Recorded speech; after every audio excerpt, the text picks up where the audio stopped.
Revolution India channel पर आप सबका हार्दिक स्वागत, अभिनंदन। जैसे कि मैं सभी दर्शकों से वायदा करता हूं, किसी ना किसी ऐसी शख्सियत से आप सबको रूबरू कराऊंगा। तो हमारे साथ आज मौजूद हैं major general professor Ranjit Singh Grewal ji, जो पूर्व वाइस चांसलर हैं चौधरी रणवीर सिंह विश्वविद्यालय जींद के और फाउंडर मेंबर भी रहे हैं। सर, आपका रिवॉल्यूशन इंडिया चैनल पर हार्दिक स्वागत, अभिनंदन। बहुत बहुत धन्यवाद जी। डॉक्टर साहब, आपके साथ इंटरव्यू करके खुद को रिवॉल्यूशन इंडिया चैनल गौरवान्वित महसूस कर रहा है, क्योंकि आप जैसे आर्मी मैन और उच्च पद को सुशोभित करने के बाद आपने चौधरी रणवीर सिंह विश्वविद्यालय को भी नई ऊंचाइयों तक ले जाने का काम किया। कि जितना हमें पता है, यहाँ आपने बतौर वीसी रहते रहते आर्मी के कैंप भी लगाए, ट्रेनिंग कैंप भी लगाए। तो सर, आपकी जीवन यात्रा, ताकि लोग प्रेरणा ले सकें, युवा प्रेरणा ले सकें, आप कृपया साझा करें हमारे दर्शकों के साथ। बहुत बहुत धन्यवाद आपका। जो ही इस यूनिवर्सिटी का डिसीजन हुआ कि यूनिवर्सिटी बनेगी यहाँ पे जी, तो हम यहाँ पर गवर्नर साहब का चिट्ठी लेकर के पहुँच गए। जी, और यहाँ पर ये 90 एकड़ का जो प्लॉट है, यहाँ इतना इतना कांग्रेस ग्रास होता था। जी डॉक्टर साहब। मेरा दफ्तर शुरू में तो यहाँ पेड़ के नीचे गाय भैंस बैठती थी, जी, उन्हीं में बीच में हम अपनी कुर्सी लगा लेता था। जी, और वहाँ से हमने पद यात्रा शुरू की। जी, कॉलेज में हमारी कुछ क्लासरूम्स थी, एक और 3-4 क्लासरूम हमें शहर में दे रखे थे। जी, हम सबको लेके यहाँ आ गए। जी, और यहाँ कंस्ट्रक्शन चल रही थी, या कुछ नहीं था। जी, पिछली बिल्डिंग में जी, वो एक दूसरे डिपार्टमेंट की बिल्डिंग जी। थी, हमने उसमें क्लास शुरू कर दी। जी डॉक्टर साहब। और फिर 6 महीने के बाद मुझे एक दफ्तर मिला बगैर प्लास्टर के, उसके हमने उसमें शुरू कर दिया। जी डॉक्टर फिर टेंट लगाने शुरू कर जी। दिए। फिर मुझे रहने की जगह भी इन्होंने शहर में दे दी। जी, जी, और लेकिन हम एम ये था कि हम बढ़ते रहे। जी डॉक्टर साहब। हमने फिर इंटर यूनिवर्सिटी यहाँ योग का जी, चैंपियनशिप कराई, जी, जिसमें 245 यूनिवर्सिटीज़ भाग लिया। जी, गवर्नर साहब ने स्टेटमेंट दी कि यहाँ कुछ भी नहीं है, आप कैसे कराएंगे। जी, तो करने के लिए दिल चाहिए। जी, जी, उन्हीं दिनों एक हादसा हुआ। जी, कैप्टन पवन, जो 9 पैरा कमांडोज के अफसर थे, जी, वो शहीद हो गए। जी डॉक्टर साहब। उधर से किसान आंदोलन चल रहा था। जी, तो किसान आंदोलन में भी मैंने 21 गाँव में जा करके जी। पंचायत को मनाया। जी। कोई आर्मी नहीं, कुछ नहीं। जी, जी, और यहाँ पर एक अकेला शहर है जी, जहाँ पर किसान आंदोलन के टाइम कोई दंगा गोली नहीं फसाद चली, नहीं कोई हुआ। दंगा नहीं हुआ। जी, जी, और फिर वो पवन की जो शहीद स्मारक हमने बनवाया, जी डॉक्टर साहब। उसके ऊपर भी किसी गांव ने, किसी शहर ने कोई उंगली नहीं उठाई।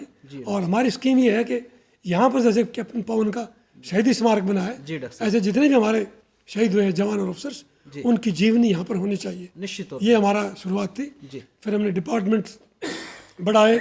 योग हमारा मेन सब्जेक्ट था। जी। फिर MPhil प्रोग्राम लाए, PhD के प्रोग्राम्स लाए। जी। और सरकार के साथ हम मिल करके हमने काफ़ी यहाँ कार्य किए। जी डॉक्टर साहब। सभी लोग कहते हैं कि जो 3 यूनिवर्सिटी एकदम खुली थी, उनमें से इस यूनिवर्सिटी का जो स्टैंडर्ड है, ये अच्छी यूनिवर्सिटी के बराबर है। जी, जी, और हमने जो इंटर यूनिवर्सिटी यहाँ से योग कराया हो, हैंडबॉल कराई हो, कबड्डी कराई हो, जी डॉक्टर। हमने MD यूनिवर्सिटी को, कुरुक्षेत्र को, पंजाब यूनिवर्सिटी पटियाला को इसी ग्राउंड में हराया जी डॉक्टर साहब। विद इन 6 months जी, जी, ऑफ एस्टेब्लिशमेंट ऑफ यूनिवर्सिटी। जी, तो उस टाइम में काफ़ी चैलेंजेस थे, पैसा भी नहीं था, बट हमारे पास जुनून था। जी, जी, खुद कस्ती से काम कर करके हम नहर का पानी ला करके हमने यहाँ बिल्डिंग के बाउंड्री के अंदर पानी लाए, जी डॉक्टर। और उससे हमने कार्य चलाया है। जी, जी, लेकिन बच्चे मेरे साथ थे। जी, सबसे बड़ी जो मेरी पावर थी, जी, बच्चे मेरे साथ थे। जी, और जींद डिस्ट्रिक्ट में 306 गांव हैं। जी डॉक्टर साहब। तकरीबन 300 गांव में विजिट कर चुका था। क्या बात है। स्कूल इकट्ठे करना, बच्चे इकट्ठे करना, टीचर्स और पंचायत, जी डॉक्टर साहब। कि ये यहाँ पर एक यूनिवर्सिटी आई है,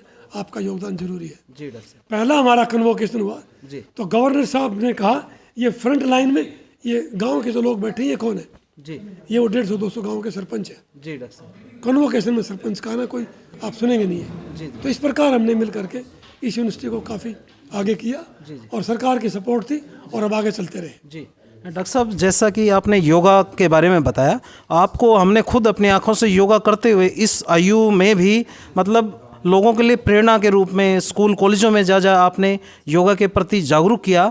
और उसी चीज़ का परिणाम ये रहा कि जितना मुझे पता है, योगा में यूनिवर्सिटी के बच्चे मतलब वर्ल्ड लेवल पे अपना नाम परचम लहरा के आए इंडिया का। एक्चुअली मैंने स्वामी ओमानंद होते थे, जी। वो मैं स्कूल में था, तभी से उन्होंने योग सिखाया, जिनको रामदेव ने भी योग सिखाया था। जी, जी, उसके पश्चात मैंने फौज में भी ये गेम करते रहे, बट योग करता रहा मैं। जी, जी, फिर मेरा सिलेक्शन हुआ जापान के लिए। जी, वहाँ इंटरनेशनल टीम्स को स्ट्रेस मैनेजमेंट के लिए मुझे भेजा गया जी। कि योग के थ्रू आप उनका स्ट्रेस लेवल कैसे कम कर सकते हैं। जी, जी, तो फिर मुझे पता लगा कि ये तो बहुत बड़ी चीज़ है। इसलिए हमने आर्मी में भी 1 लाख लोगों को योग की शिक्षा दी। डॉक्टर कलाम से फिर मेरी मुलाकात करा दी। फिर प्रतिभा पाटिल ने मुझे इसी बात पे अवार्ड दिया, और प्रणब मुखर्जी साहब ने फिर मुझे एक सेंट्रल यूनिवर्सिटी दी, और वहाँ पर भी हमने उस यूनिवर्सिटी को बहुत अच्छे लेवल पर लाए। तो God has been very kind to me. हमने ईमानदारी से काम किया, और एक सच्चे सिपाही होने के नाते 3 यूनिवर्सिटियों में मुझे मौका मिला। दोनों सरकारों ने मुझे वीसी रखा, तो ये एक बहुत बड़ी बात है। उसी इज्जत के साथ हम अभी भी सामाजिक कार्य में करता रहता हूँ। डॉक्टर साहब, आपने आर्मी के बहुत बड़े पद को सुशोभित किया है, उस पद की कुछ बातें साझा कर पाए हमारे दर्शकों के साथ? एक्चुअली मैं गांव से हूँ, मेरे गांव से भी ये लोग बैठे हैं, और गांव में मुझे ना अंग्रेजी आती थी ना हिंदी, लेकिन धक्के काफ़ी लगे और गिव अप नहीं किया हमने, लगे रहे। फौज में सिलेक्शन भी हुआ, और IMA में 450 ऑफिसर पास आउट होते हैं, उनमें मैं गोल्ड मेडलिस्ट हूँ। मैंने पैरा मेडल जीता वहाँ पे। फिर मुझे पैरा कमांडोज दी, पर वहाँ से फिर मैं AEC में आ गया, क्योंकि मेरी MA हो गई थी, BEd हो गई थी, PhD मैंने किया था, मैं एक साइकोलॉजिस्ट था। तो फौज को मेरी पढ़ाई के अंदर ज़्यादा ज़रूरत थी, ना कि पैरा कमांडोज में। तो फिर मैं एजुकेशन लाइन में स्कूलों में प्रिंसिपल रहा, मिलिट्री स्कूल, सैनिक स्कूल, सिलेक्शन बोर्ड में, और फिर इस बड़े रैंक पर रिटायर हुए। उसके पश्चात मुझे ये सिविल लाइन मिल गई।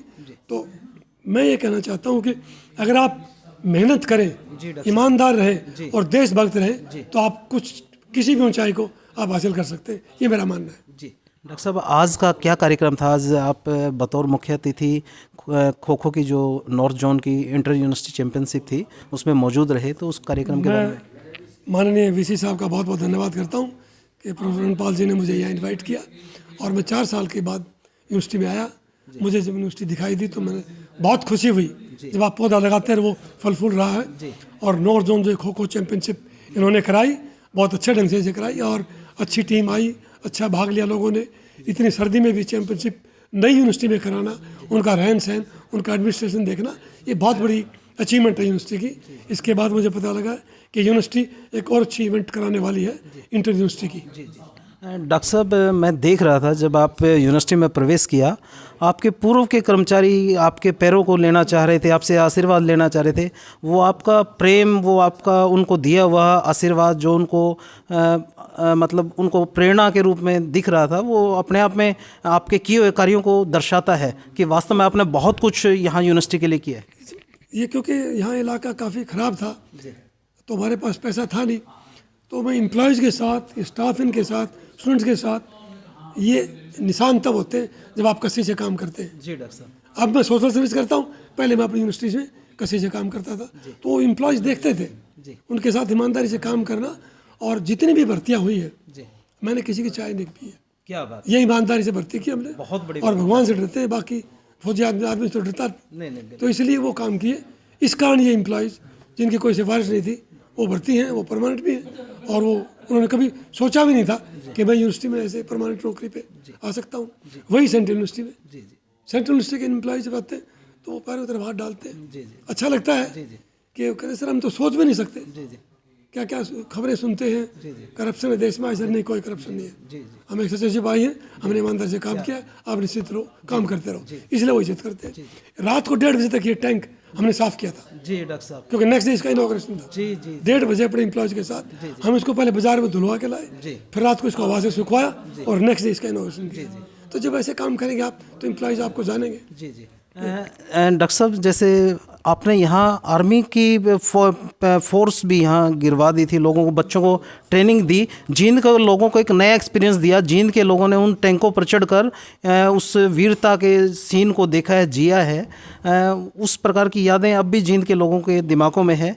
और जब आप इस यूनिवर्सिटी को 4 साल बाद वापस दोबारा से आज बतौर चीफ गेस्ट आए, जब अपनी आंखों से अपने लगाए हुए पौधे को वट वृक्ष के रूप में बढ़ता हुआ देख रहे हैं, तो किस प्रकार की अनुभूति हुई डॉक्टर साहब? JNU में पार्लियामेंट में सवाल उठा है कि JNU यूनिवर्सिटी में एक टैंक लगाना चाहती है।